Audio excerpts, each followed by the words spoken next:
नमस्कार दोस्तों। भारत का रक्षा क्षेत्र का आन बान शान कही जाने वाली एजेंसी या ऑर्गेनाइजेशन जो डीआरडीओ और defence research and development organisation ने कुछ ऐसा काम किया है जो भारत को विश्व के कुछ चुनिंदा देशों की कैटेगरी में लाकर के खड़ा कर दिया, जो जैसे केवल अमेरिका, रूस या चाइना जैसे देश जो काम को कर सकते हैं उस कैटेगरी में भारत को भी लाकर के अब खड़ा कर दिया।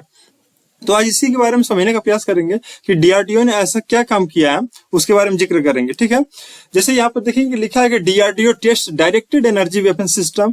यहाँ पर लिखा है कि pursuit, iron beam, laws and अब जो है इंडियाज MK2 जो ये सिस्टम है उसके बारे में, इस टेक्नोलॉजी के बारे में यहाँ पर डिस्कस करेंगे। और ये जो टेक्नोलॉजी है वो लेजर बेस्ड वेपन है। ये जो टेक्नोलॉजी वो क्या है, लेजर बेस्ड है। और यहाँ पर एक और भी बात किया गया स्टार वॉच टेक्नोलॉजी के बारे में कि ये स्टार वॉच टेक्नोलॉजी क्या है, इसके बारे में आज देखने का प्रयास करेंगे। यहाँ पर देखेंगे कि ये जो टेक्नोलॉजी है उसके बारे में सबसे पहले जो जिक्र किया गया था उस टेक्नोलॉजी को स्टार वॉच जो एक हॉलीवुड की मूवी है उसमें जिक्र किया गया था। इस टेक्नोलॉजी के बारे में सबसे पहले आपको बताते हैं कि जैसे पहले समय में क्या था, जो ट्रेडिशनल वार होते थे, जो ट्रेडिशनल वार होती थी तो जो आर्मी होती थी, जो सेनाएं होती थी, एक दूसरे के सामने आकर के लड़ती थी। लेकिन अब जो स्थिति बदल चुकी है, क्योंकि अब जो वार के टाइप्स हैं या जो एक है कि जो उसके प्रारूप है उसमें परिवर्तन हो गए हैं। क्योंकि अब जो टेक्नोलॉजी है, टेक्नोलॉजी के आने के साथ साथ जो है लोग ड्रोन से अटैक कर दे रहे हैं या यूएवी के द्वारा अटैक कर दे रहे हैं, जो अनमैन्ड एरियल व्हीकल कहा जाता है उसके द्वारा अटैक कर दे रहे हैं। तो ऐसे में जो भारत ने भी इस टेक्नोलॉजी को अपनाया है और अब क्या किया है भारत ने कि अपना एक सिस्टम बनाया है। और इस सिस्टम के द्वारा क्या किया जा रहा है कि कोई एक फिजिकल पार्ट न जा करके केवल एक जो एनर्जी बीम रहेगी वो जाएगा और वो किसी भी पार्ट को डिस्ट्रॉय कर देगा। जैसे यहाँ पर देखेंगे, जैसे इस फिगर में देखेंगे कि यहाँ पर जो ये सिस्टम है, इस सिस्टम के द्वारा यहाँ से एनर्जी जनरेट की जाएगी और ये जो एनर्जी यहाँ पर क्रिएट जनरेट जो की जाएगी वो क्या करेगा, एनर्जी जाएगा और किसी भी पार्ट को, जैसे अगर यहाँ पर ड्रोन से या मिसाइल से या जो कुछ भी है उसको क्या करेगा, केवल ये बीम जो है यही जाकर के उसको डिस्ट्रॉय कर सकता है। तो ऐसा करने वाला भारत जो है विश्व के 4 देशों में शामिल हो गया है। इससे पहले जो है केवल अमेरिका, रूस और चाइना के पास है और कुछ हद तक ये कहा जा रहा है कि ये इजराइल के भी पास है। और भारत को अगर देखा जाए तो या तो चौथा या तो 5वें कंट्री के रूप में कंसीडर किया जा रहा है। ठीक है, जरूरत इसलिए थी क्योंकि जो टेक्नोलॉजी है वो उस टेक्नोलॉजी को अडॉप्ट करना भी ज्यादा जरूरी था, क्योंकि अन्य कंट्री इसको अडॉप्ट कर रही हैं और अगर भारत को भी विश्व के अग्रणी देशों में शामिल होना है तो ये टेक्नोलॉजी अडॉप्ट करना जरूरी था। ठीक है, तो यही पूरा सिस्टम है। इस सिस्टम के द्वारा यहाँ पर एनर्जी जो है वो जनरेट की जाएगी और इस जनरेट की गई एनर्जी के द्वारा जो इसको छोड़ा जाएगा और यही जो एनर्जी यहाँ से जाएगी वो क्या करेगा, किसी भी टारगेट, जैसे यहाँ पर देख सकते हैं कि एक ट्रक है, इस ट्रक पे जो है इस चीज को जो है एक तरह से कहें कि इसको जो है यहाँ पर माउंट किया गया और ये माउंट किया गया जो है ये लगभग 360 डिग्री की एंगल में कहीं भी अगर कोई भी ऑब्जेक्ट है तो उस ऑब्जेक्ट को क्या कर सकता है, हिट कर सकता है। अगर कोई ड्रोन हो गया या कोई मिसाइल हो गया, अगर वैसा आता है कुछ तो इसको क्या किया जा सकता है, हिट किया जा सकता है। अभी तक तो मिसाइल के लिए नहीं, लेकिन जो भी अभी छोटे पार्ट है जैसे रॉकेट, जैसे कि आपके पास अगर ड्रोन हो गए या ये कहें कि जो यूएवी आते हैं जैसे अनमैन्ड एरियल व्हीकल कहा जाता है, अगर वो आते हैं तो उनको ये हिट करने में अभी तक सक्षम है, क्योंकि इससे जितनी एनर्जी जनरेट की जाएगी उतने ही बड़े ऑब्जेक्ट को हिट भी किया जा सकता है। अगर कम एनर्जी जनरेट किया जाएगा तो छोटे ऑब्जेक्ट को हिट किया जा सकता है, लेकिन अगर वही एनर्जी अगर ज्यादा जनरेट की जाएगी तो ये एनर्जी के द्वारा, ज्यादा एनर्जी के द्वारा जो है बड़े बड़े ऑब्जेक्ट को भी हिट किया जा सकता है। ठीक है, जैसे यहाँ पर देखेंगे डिआरडीओ ने अपने ट्विटर हैंडल पे इस चीज को लिखा है कि ये जो करने के बाद जो अगर सक्सेसफुल जो ट्रायल हुआ है उसके बाद जो इंडिया ज्वाइन कर लिया कि उसको exclusive club of the global power, जो ग्लोबल पावर है उनके ग्रुप में शामिल हो गया है। जैसे और इस चीज को करने वाला अभी कुछ ही देश हैं, जैसे अभी हम बताएं कि ऐसा करने वाला जो अमेरिका, रूस और चाइना है और कुछ हद तक जो ये कहा जाता है कि आयरन बीम जो है एक इजराइल के द्वारा भी किया जाता है। तो अगर इस तरह देखा जाए तो भारत जो होगा 5वां देश हो जाएगा या तो चौथा देश कंसिडर किया जाएगा। ठीक है, और ये जो यहाँ पर एक शब्द यूज किया गया कि ये जो इस टेक्नोलॉजी को जो नाम दिया गया, इस टेक्नोलॉजी का नाम दिया गया कि लेजर डायरेक्टेड वेपन अर्थात ड्यू। यहाँ पर लिखा क्या है, लेजर डायरेक्टेड वेपन अर्थात ड्यू MK2। इसका मतलब क्या, ये जो व्हीकल पे माउंट किया गया है, यहाँ पर दिखाएंगे कि ये जो कोई व्हीकल है, मतलब कि एक ट्रक हो सकता है या जो ट्रेलर होता है उस पर इसको माउंट कर दिया जाता है और उस पर क्या किया है, एक फिक्स कर दिया गया है और फिक्स करने के बाद वहां से लेजर, जैसे अगर किसी पहले क्या होता था कि अगर किसी भी ऑब्जेक्ट को हिट करना था तो बुलेट हमको भेजना पड़ता था या तो मिसाइल को लॉन्च करना पड़ता था उसको हिट करने के लिए। लेकिन यहाँ पर किसी भी बुलेट या मिसाइल को लॉन्च न करके हमको क्या करना है, केवल जो लेजर किरणें होंगी उनके द्वारा क्या किया जाएगा, वही डायरेक्ट जाएंगी, जो डायरेक्ट एनर्जी के रूप में जाएंगी और वही क्या करेंगे, हिट करेंगे। इसलिए इसको नाम दिया गया है कि लेजर डायरेक्टेड वेपन, इसका नाम दिया गया MK2। ये चीज याद रखने वाली चीज है कि लेजर डायरेक्टेड वेपन MK2 इसका नाम दिया गया। और इस प्रकार जो है भारत विश्व के कुछ तमाम देशों में ही शामिल हो गया। ठीक, यहाँ पर और जैसे अभी तक बताया कि जो Israel inducts new unbeatable iron beam, जो इजराइल का है वो जो उस इजराइल भी इस ग्रुप में शामिल है। इसके साथ साथ अभी कुछ दिन पहले आप देखे होंगे कि जो अमेरिका है उसका जो एक हेलियोस लेजर है, जैसे अपने पास ये ड्यू तैयार हुआ है, इसी प्रकार जो अमेरिका का है वो हेलियोस है। लेकिन अभी तक भारत जो है वो केवल स्थल के लिए बनाया है, जैसे वो केवल स्थल पे ही क्या किया जा सकता है, माउंट किया जा सकता है, क्योंकि जो ट्रक है वो स्थल पे ही माउंट किया जा सकते हैं और वहां से उसको टारगेट किया जा सकता है। लेकिन अमेरिका ने जो बनाया है वो हेलियोस लेजर गेम चेंजर है। तो ये जो हेलियोस बनाया, इसके द्वारा जो मेरीन, अगर मतलब जो समुद्र में का एरिया है वहां पर भी इसको माउंट किया जा सकता है और माउंट करके यहाँ से जो है किसी भी ऑब्जेक्ट को हिट करना होता है तो हिट किया जा सकता है। ठीक है, और अब जो है डीआरडीओ का समय है कि डीआरडीओ ने भी क्या किया है, DRDO develops laser weapon of hither in India's hat. Okay, आगे इसके बारे में देखते हैं। जैसे यहाँ पर लिखा है कि India successfully tested its first high energy laser weapon the MK2A। इस नाम को याद रखना है कि high energy laser weapon MK2A इसका नाम रखा गया है और ये जो है डायरेक्ट एनर्जी वेपन है। ठीक है, और इसका परीक्षण जो है आंध्र प्रदेश के जो कुर्नूल वाला क्षेत्र है वहां पर जो है नेशनल ओपन एयर रेंज में इसका किया गया। इसका जो अभी परीक्षण किया गया वो आंध्र प्रदेश के कुर्नूल में किया गया, जो नेशनल ओपन एयर रेंज वहां पर है वहां पर किया गया है। और ये निर्मित किसके द्वारा किया गया है या बनाया किसके द्वारा गया है, defence research and development organisation है, जिसके बारे में भी बताया है कि डीआरडीओ के द्वारा बनाया गया। अब इसमें होता क्या है कि जो एनर्जी जनरेट की जाती है, तो अभी जो भारत ने जनरेट किया है वो 30 किलोवाट का जो है लेजर सिस्टम बनाया है।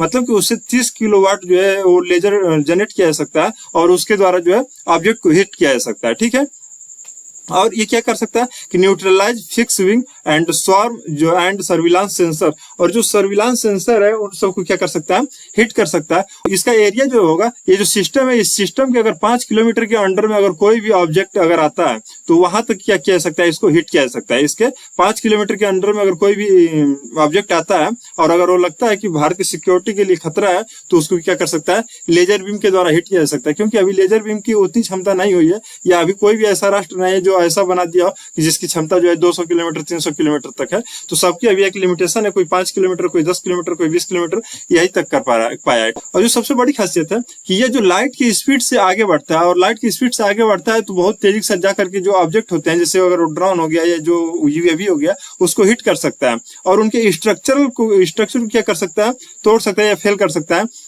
और उसके साथ ही साथ जो उसके आगे ओवरहेड लगे होते हैं उसको क्या किया सकता है, डिस्ट्रॉय किया जा सकता है।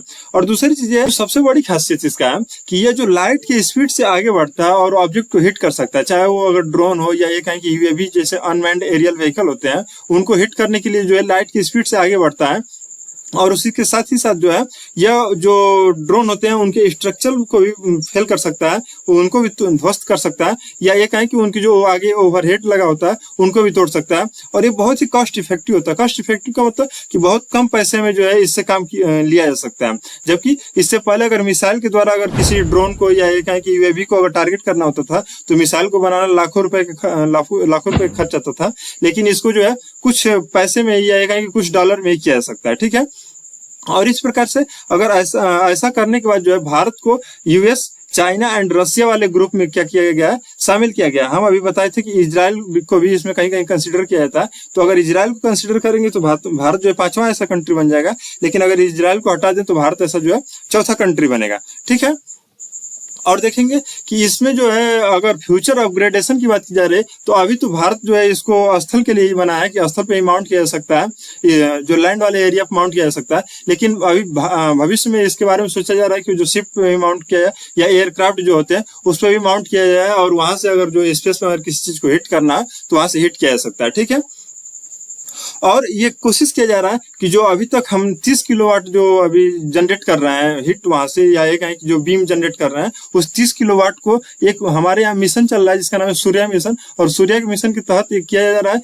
कि हम 300 किलोवाट तक का एनर्जी जनरेट करेंगे। और 300 किलोवाट का जब एनर्जी जनरेट करेंगे तो हम ये बड़े से बड़े ऑब्जेक्ट को भी क्या कर सकते हैं, हीट कर सकते हैं। जैसे मिसाइल को भी हीट कर सकते हैं, या उसके साथ साथ और भी जो हैवी ऑब्जेक्ट होंगे उसको भी हीट किया जा सकता है। लेकिन अभी जो 30 किलोवाट का अगर एनर्जी जनरेट कर रहे हैं तो उसके द्वारा केवल छोटे ऑब्जेक्ट जैसे अगर ड्रोन्स हो गए या यूएवी की अभी बात की है, उनको केवल हिट किया जा सकता है। ठीक है। और इस प्रकार जो डायरेक्टेड एनर्जी वेपन है वो एक प्रकार से आप देखेंगे कि ट्रांसफॉर्मेटिव लीप है, एक बहुत बड़ा जो है कदम है किसमें, मिलिट्री टेक्नोलॉजी के क्षेत्र में। क्योंकि मिलिट्री टेक्नोलॉजी अगर वर्तमान समय में अगर जैसे टेक्नोलॉजी बढ़ रही है, अगर भारत की टेक्नोलॉजी अगर नहीं बढ़ती है, अगर उस प्रकार से मॉडर्नाइज नहीं किया जाता है तो भारत कहीं ना कहीं अन्य राष्ट्रों से पीछे रह जाएगा। और अगर ग्लोबल पावर बना रहना है तो भारत को भी जिस प्रकार से टेक्नोलॉजी आ रहा है उस टेक्नोलॉजी को क्या करना होगा, अडॉप्ट करना ही होगा। ठीक है। और जैसे कि बताया कि पहले के समय में जो है कन्वेंशनल जो वार होते थे, उस वार के समय जो है हमको कोई फिजिकल प्रोजेक्टाइल करना पड़ता था। जैसे वो उस समय क्या हो गया, मिसाइल्स हो गए या कहें कि बुलेट हो गए। लेकिन ये केवल जो ड्यू है, जो यहाँ पर कहा जा रहा है कि डायरेक्ट एनर्जी वेपन्स जो है, ये केवल क्या करते हैं कि केवल एनर्जी को जनरेट करते हैं, और उस एनर्जी के द्वारा जो लेजर एनर्जी है उनके द्वारा ही क्या किया जा सकता है, हिट किया जा सकता है। और माइक्रोवेव्स हो सकते हैं या पार्टिकल बीम्स हो सकते हैं, उसके द्वारा क्या किया जा सकता है, डिस्ट्रॉय किया जा सकता है। कोई भी टारगेट होता है उसको डिस्ट्रॉय किया जा सकता है। ठीक है। और जो ये डायरेक्ट एनर्जी वेपन्स होते हैं ये दो प्रकार के होते हैं एक तरह से देखा जाए। एक होते हैं लेजर बेस्ड ड्यूज होते हैं, और दूसरा जो होता है माइक्रोवेव बेस्ड ड्यूज होते हैं। ठीक है। तो ये जो लेजर बेस्ड ड्यूज जो है यही जो है बहुत ज्यादा प्रसिद्ध है एक तरह से। और ये क्या करते हैं कि जो एनर्जी है उनको फोकस करते हैं, या बहुत ज्यादा एनर्जी को जनरेट किया जाता है, और इस जनरेट करने एनर्जी के द्वारा ही जो है किसी भी ऑब्जेक्ट को जो है हिट किया जा सकता है। डिस्ट्रक्टिव इफेक्ट क्या करते हैं, उत्पन्न करते हैं। और ये लाइट की स्पीड से चलते हैं। जैसे बताए थे कि लाइट का स्पीड जैसे 3 लाख किलोमीटर पर सेकेंड होता है, उस स्पीड से आगे बढ़ते हैं और ऑब्जेक्ट को हिट किया जा सकता है। और ये जो बीम जाते हैं या जो लाइट जाती है वो क्या करती है, वो उसकी काजिंग स्ट्रक्चरल फेलियर, उसके जो स्ट्रक्चर को होते हैं वो फेल कर सकते हैं, या ये कहें कि मेल्टिंग क्रिटिकल कंपोनेंट। और या जो उस ऑब्जेक्ट में जो क्रिटिकल कंपोनेंट होते हैं, जैसे अगर ड्रोन है तो उसमें जो भी क्रिटिकल कंपोनेंट होते हैं उस क्रिटिकल कंपोनेंट को भी गला सकते हैं, ताकि वो जो जिस उद्देश्य से आगे बढ़ रहा है उस उद्देश्य को क्या कर सके, पूर्ण न कर सके। या तो ये कहें कि डिटोंटिंग वारहेड, जो उसके वारहेड को क्या कर सकता है, डिटोंट कर देता है। और इस प्रकार जो ये बनाया गया वो 30 किलोवाट एनर्जी जनरेट करता है। जो MK2A जो है ये 30 किलोवाट का जो है अभी एनर्जी जनरेट करता है, और उसके द्वारा जो है 5 किलोमीटर के एरिया में जो है अभी तक ये टारगेट किया जा सकता है। ठीक। अभी आगे इसमें भारत को अभी बढ़ना है, क्योंकि अभी 5 किलोमीटर, अभी 10 किलोमीटर या उससे भी ज्यादा किलोमीटर का अभी जो ड्यू अभी बनाने हैं भारत को। और दूसरा जो है ये माइक्रोवेव बेस्ड ड्यू जो है, ये क्या है कि अनदर कैटेगरी है, और इसमें जो है इलेक्ट्रॉनिक मैग्नेटिक पल्सेस जनरेट किया जाता है। और ये जो क्या करते हैं, टू डिसरप्ट या डिस्ट्रॉय इलेक्ट्रॉनिक सिस्टम। जो इलेक्ट्रॉनिक सिस्टम जो होते हैं उसमें जो ऑब्जेक्ट होता है उसके इलेक्ट्रॉनिक सिस्टम को क्या करते हैं, ये डिस्ट्रॉय कर देते हैं, जो माइक्रोवेव बेस्ड ड्यूज होते हैं। ठीक है। सबसे बड़ी चीज है कि आखिर में इसकी एडवांटेज क्या है। जब एडवांटेज की बात करते हैं तो इसकी जो लॉजिस्टिकल बर्डन है वो हमको कम कर देता है, और जो कॉस्ट है वो कम कर देता है। क्योंकि अगर हमको मिसाइलें बनाना पड़ता है तो टेक्नोलॉजी काफी सारी लानी पड़ती है, और उसके लिए बहुत सारे खर्च करने पड़ते हैं। और दूसरी चीज है कि अगर किसी भी टारगेट को हिट करने के लिए अगर हम मिसाइल बनाते हैं तो उसको मिसाइल को बनाने में हमको कम से कम थाउजेंड्स ऑफ डॉलर्स की आवश्यकता पड़ती है। लेकिन अगर केवल हमको यहाँ पर बीम जनरेट करना होता है तो मेरा डॉलर्स में, मतलब कुछ ही डॉलर में इसको क्या किया जा सकता है, बनाया जा सकता है। मतलब कि इसको बनाने के लिए जो है कुछ डॉलर की आवश्यकता पड़ती है, जबकि मिसाइल को बनाने के लिए जो है बहुत सारे डॉलर की आवश्यकता पड़ती है। ये जो है पहला हो गया। और दूसरा चीज है कि जो है बहुत तेजी के साथ क्या करता है कि आगे बढ़ता है और ऑब्जेक्ट को हिट कर देता है। और तीसरी चीज ये है कि ये जो पॉपुलेटेड एरिया में भी जो है इसके द्वारा स्ट्राइक किया जा सकता है। क्योंकि अगर मिसाइल से अगर स्ट्राइक करते हैं या कहें कि किसी चीज को हिट करते हैं तो ये होता है कि वहां पर सिविलियंस जो रहते हैं, जो वहां पे नागरिक होते हैं, उनको भी खतरा हो सकता है। लेकिन अगर इसके द्वारा बीम के द्वारा अगर हिट किया जाता है तो इससे पॉपुलेटेड एरिया में भी हिट किया जा सकता है, और इससे जो है जो जनता है या ये कहें कि जो सिविलियंस है उनको बहुत ज्यादा खतरा नहीं रहता है। और जब इसके हिस्टोरिकल बैकग्राउंड के बारे में बात करते हैं कि इसके इतिहास क्या रहा है, तो अगर इतिहास के बारे में देखा जाए तो जो कोल्ड वॉर स्टार्ट हुआ था, जो सोवियत रशिया उस समय था, जो सोवियत यूनियन उस समय था उसके, और जो यूनाइटेड स्टेट्स ऑफ अमेरिका था, इन दोनों के बीच जो कोल्ड वॉर स्टार्ट हुआ था, उस कोल्ड वॉर के समय से ये देखा जा रहा है कि इस टेक्नोलॉजी को अपनाया गया था। तो सबसे पहले जो अमेरिका और रूस के द्वारा इस टेक्नोलॉजी को अपनाया गया, और वर्तमान दशक में जो ये देखा जाए कि ये जो अब टेक्नोलॉजी है जो है धीरे धीरे जो है युद्ध के मैदान तक क्या हो गई है, आ गई है। जैसे अभी जो यूक्रेन और रशिया का युद्ध चल रहा था, उस यूक्रेन और रशिया के युद्ध में यूक्रेन ने बहुत सारे ड्रोन्स को जो है रशिया के क्षेत्र में भेजा है, और जबकि रशिया को उस चीज को हिट करने के लिए मिसाइल को भी जनरेट करना, मिसाइल बनाने पड़ते थे और मिसाइल के द्वारा हिट करना पड़ता था, तो बहुत ज्यादा मतलब ये क्या है कि एक्सपेंसिव हो जाता था। जैसे इजराइल का आयरन बीम जो है ये डिजाइन किया गया है उसको हिट करने के लिए, और चाइना है एंड रशिया, तो जो चाइना का साइलेंट हंटर लेजर सिस्टम है, जैसे भारत का ड्यू है इसी प्रकार चाइना का जो है वो साइलेंट हंटर लेजर सिस्टम है, और इसी प्रकार जो रशिया है इसका परसुएट लेजर सिस्टम है, जिसके द्वारा ड्रोन या यूएवी को जो किया जाता है डिस्ट्रॉय किया जाता है। तो इसके एप्लीकेशन के बारे में देखते हैं कि मॉडर्न वॉरफेयर में जो है इनकी क्या एप्लीकेशन है। तो ये देखा जाता है कि ये जो बहुत क्रांति के रूप में आया है, क्योंकि क्रांति का मतलब एक बहुत बड़ा परिवर्तन के रूप में आया है, जहां पर फिजिकल वार किए जाते थे अब फिजिकल वार न करके सूडो वार किए जा रहे हैं। ठीक है, जैसे यूक्रेन के द्वारा जो है अभी रशिया के क्षेत्र में भेजा जा रहा है, और उसके द्वारा ये कहें कि वहां पे जो युद्ध किया जा रहा है वो फिजिकल फॉर्म में भेज के केवल ड्रोन के द्वारा या यूएवी को भेज करके युद्ध किए जा रहे हैं। ठीक है, और इस चीज को अब क्या किया जा रहा है कि इनहांस किया जा रहा है। इनहांस का मतलब यह है कि अभी इस क्षेत्र को अभी स्थल से लेकर के कुछ कंट्री जो है इसको जो है अभी नाव, मतलब ये कहें कि जो समुद्र के क्षेत्र में, और कुछ लोग जो है कुछ कंट्री जो है इसको अभी स्पेस में जो है इसको यूज करना शुरू कर दिए हैं कि अगर स्पेस में अगर किसी चीज को हिट करना है तो स्पेस में हिट किया जा सकता है। ठीक है, सबसे बड़ी चीज है कि इसके भी कुछ चैलेंजेस और कुछ लिमिटेशंस हैं, क्योंकि हर एक चीज के कुछ ना कुछ लिमिटेशंस होते ही है। तो इसका जो सबसे बड़ा हर्डल यह है कि अगर एटमॉस्फेयर जो अगर रेनी है या कहें कि बारिश का मौसम है या फॉग है या डस्ट है, तो उस समय इसकी जो क्षमता होती है, जो इफेक्टिवनेस होता है, वो क्या होगी, वो कमजोर हो जाती है। क्योंकि जो बारिश होती है तो उस समय बारिश के समय जो बीम होगा वो बीम को एब्जॉर्ब कर लिया जाएगा वर्षा के द्वारा। अब जब बरसात के द्वारा उसको एब्जॉर्ब कर लिया जाता है तो इसकी जो एक है कि डिस्ट्रक्टिव जो क्षमता होती है वो क्षमता क्या हो जाएगी, कम हो जाती है।